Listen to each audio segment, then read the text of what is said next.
I did it and I had to pay 180 euros because I didn't have money on my Dutch card.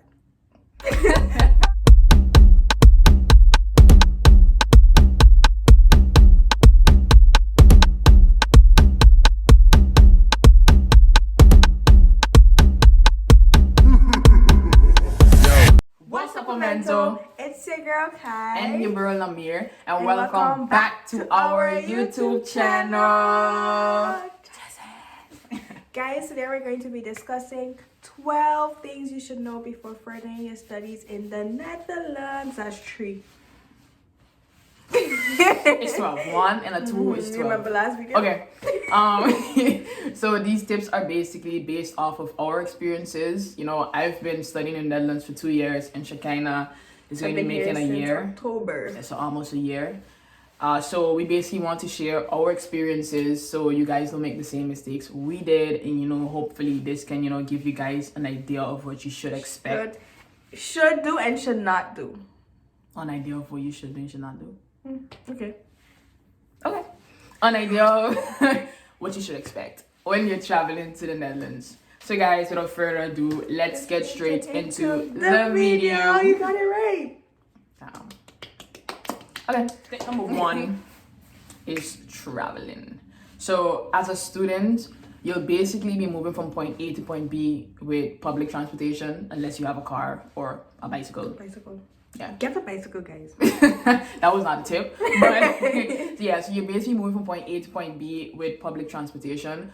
In order to use public transportation, you'll need to have an ov-chipcard. This is basically a card where you can put money onto to pay for your rides or put subscriptions such as free traveling for students. So example, so courting in English.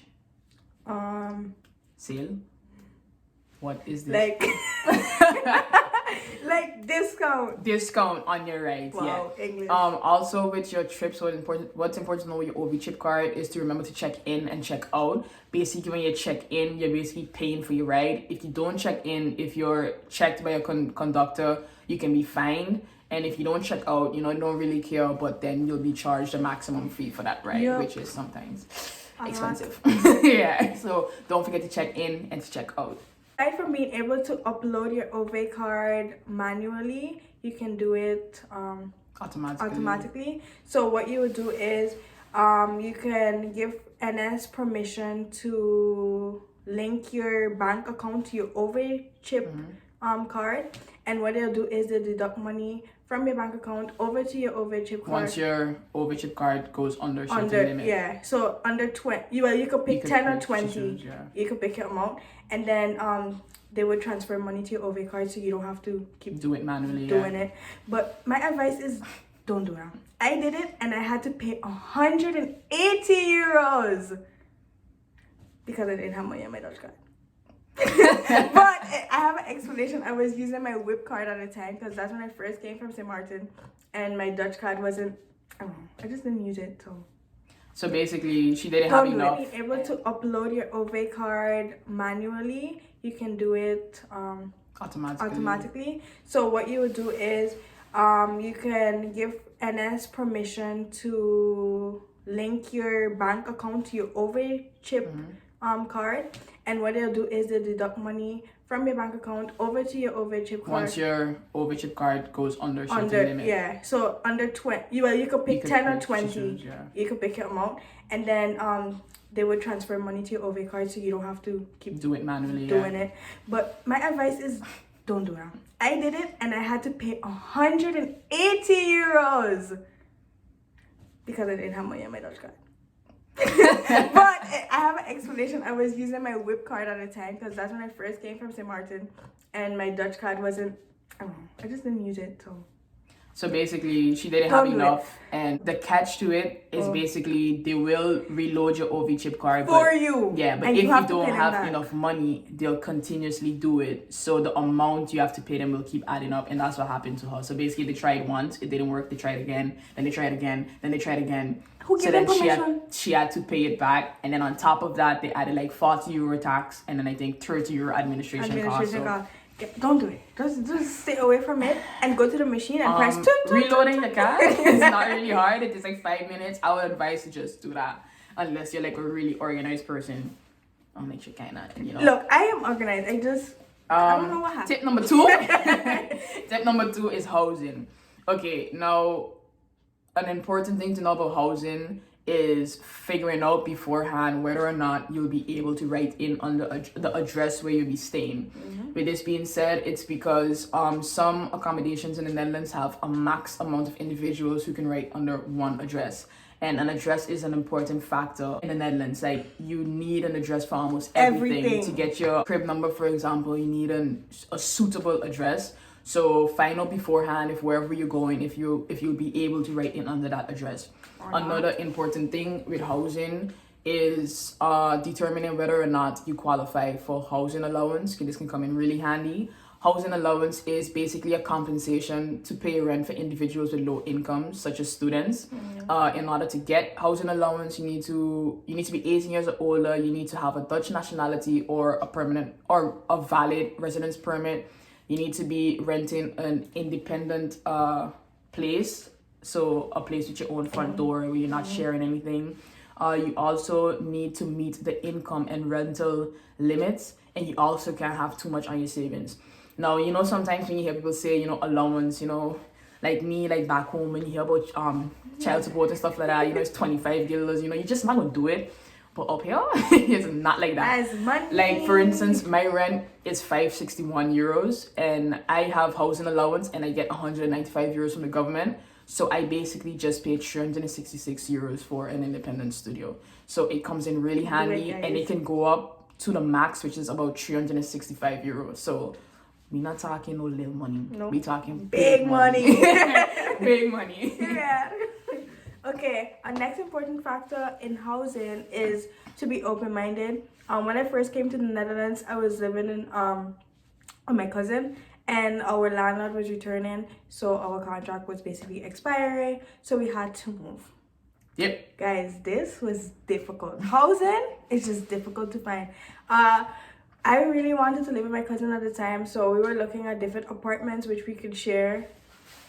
Guys, that's invisible. It's invisible, don't do it. But yeah, so we had to go our separate ways, and now I'm sharing with different students. I live in a student kaixnahmir basically, and it's not as bad as I thought it would have been. So be open-minded and just try to adjust to what you have and be grateful for it. When the time is right, you're gonna get your own place. When you first move, the goal is to just have a roof over your head. You know, it's better to have a roof over your head than be on the road and be picky. I mean, you could complain, but you may better be shelter. So, but still don't settle to an extent where you're not comfortable. Yeah, so basically don't have your standards too high or too low. Like, be right in the middle. Be able to, you know, compromise. Don't just be like, okay, I want this, and if I don't get this, I don't want anything. Because sis, you won't get that nothing. was my mindset, and it didn't work. It's not gonna work. No. So, you know, be a little open-minded, you know, adjust your standards a little bit. Number 3 is health insurance.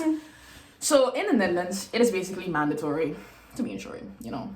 It's just mandatory to be insured. Yeah. If you're not. Yeah. If you're not insured at Dutch health insurance, you receive a letter from the central administration office giving you 3 months to get insured. Otherwise, you gotta pay up. So guys, just get insured. A second thing with health insurance, just like housing allowance, you can also get health allowance. Health allowance, the same thing, is basically a compensation to pay your basic insurance premium. So you're basically getting money from the government to pay your insurance. So in order to qualify for this, you have to be 18 years or older. You must have a Dutch insurance which falls under the law. You must meet the income and wealth limits, and you must have a Dutch nationality or a valid residence permit. Now the same thing with housing allowance applies for this.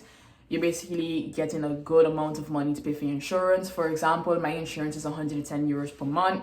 I receive 104 from the government, so I basically pay 6 euros for my insurance. Do it, guys. Do it, guys. Number 4 is Duo. Guys, be behind of Duo. Honestly, be behind and diamond ask for updates like maybe once or twice a week, because if you don't, you can get left behind. Yeah. Honestly. If you don't get a confirmation email from Duo, I would advise even before you move, I would say start calling them. It may be costly, but you know, come in handy. It will come in handy because, for example, when I moved to the Netherlands, you know, I basically didn't really get a confirmation email. And I was like, you know, I sent in all my documents, I sent them in on time, so they're gonna run me my guap. That didn't happen. Everybody was receiving money in September, and my account was on zero. I did not receive nothing. Then I went into Duo, and they realized that they hired a new person, and the person mistakenly put my payment for October instead of September. So, guys, to be sure, be behind Duo for answers. Make sure you check your status daily, weekly. You know, at the end of the day, if Duo is your main income, you know your parents always say beggars can't be choosers, and in this situation, we're begging. So we need to run behind them. So I am basically going through this process now. Yeah, so make sure you always check your status. You call, you ask for confirmation emails. Make sure everything was received in good order, and make sure that you'll be receiving your money at the right time. At the right time, yeah. Not October. Tip number 5 is DigiD.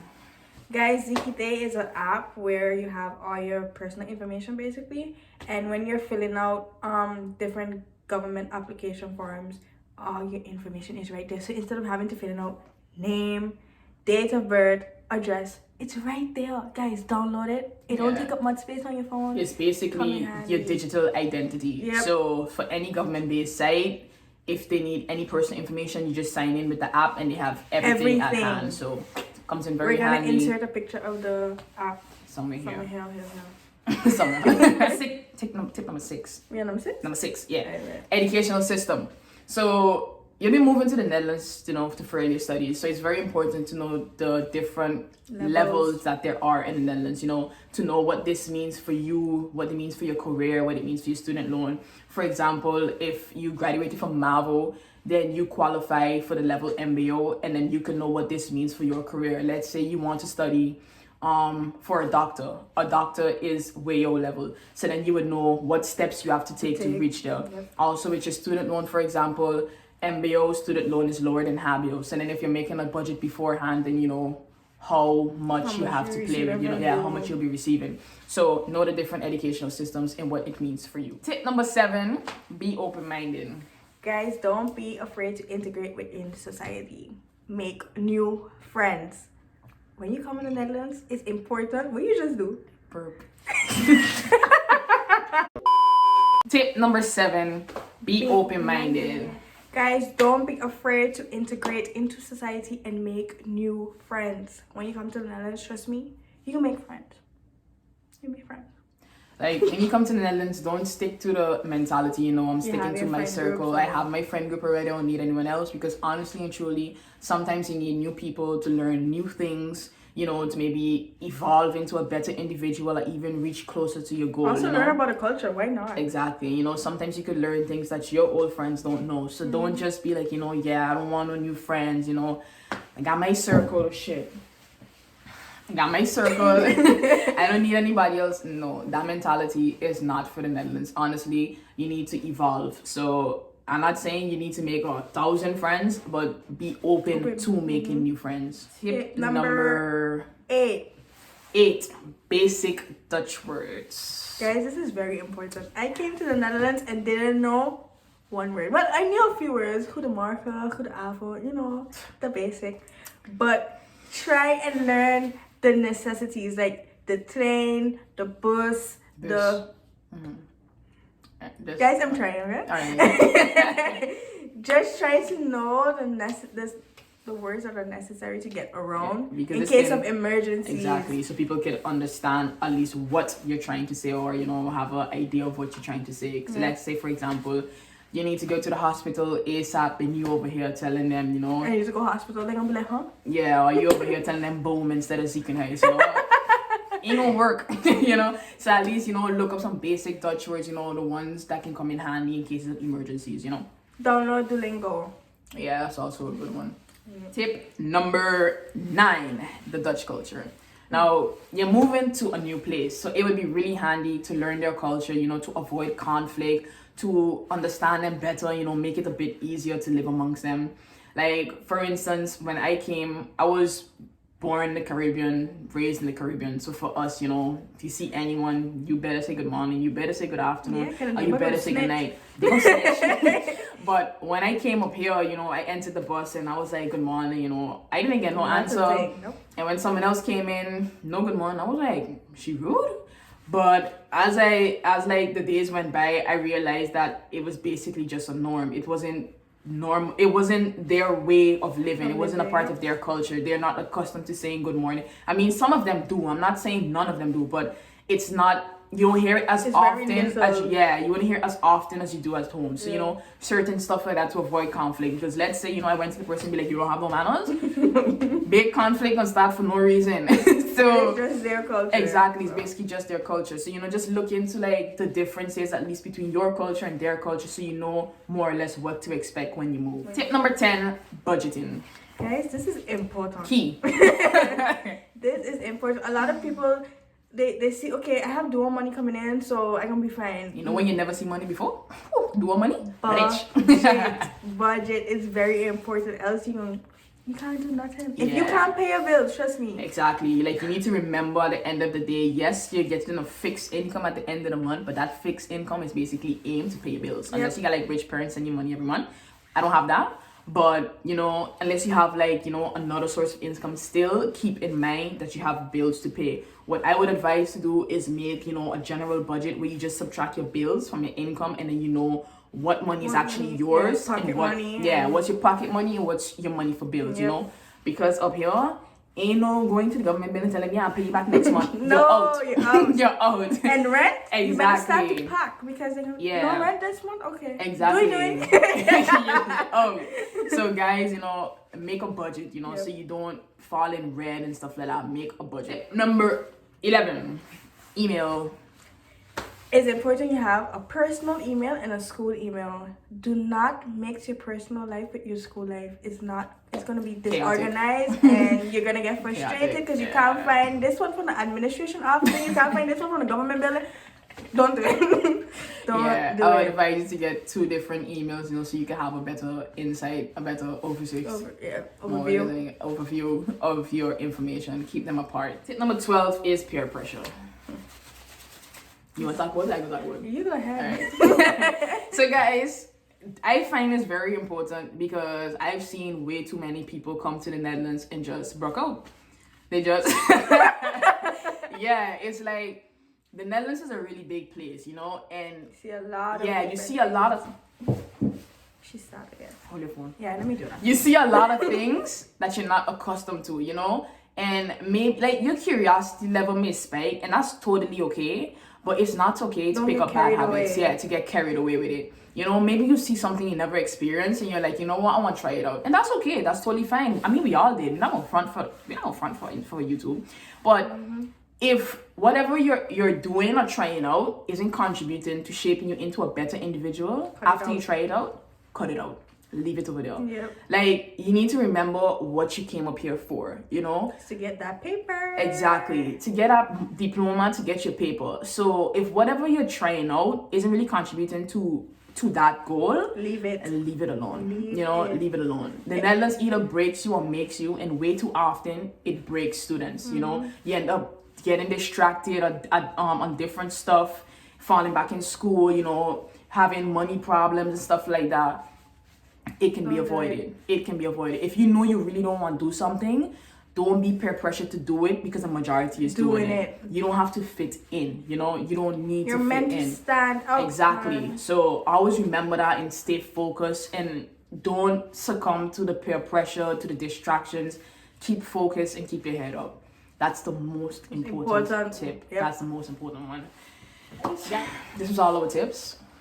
If you have any more tips, leave it in the drop it down below in the comment below. Also, if you have any questions, if you want more information in a specific topic that we spoke about, be free to message us on our Instagram. Drop it down below here. Be free to message us on our Instagram, or if you even know us personally, you just hit us up on our personal social media platforms. You know the vibe.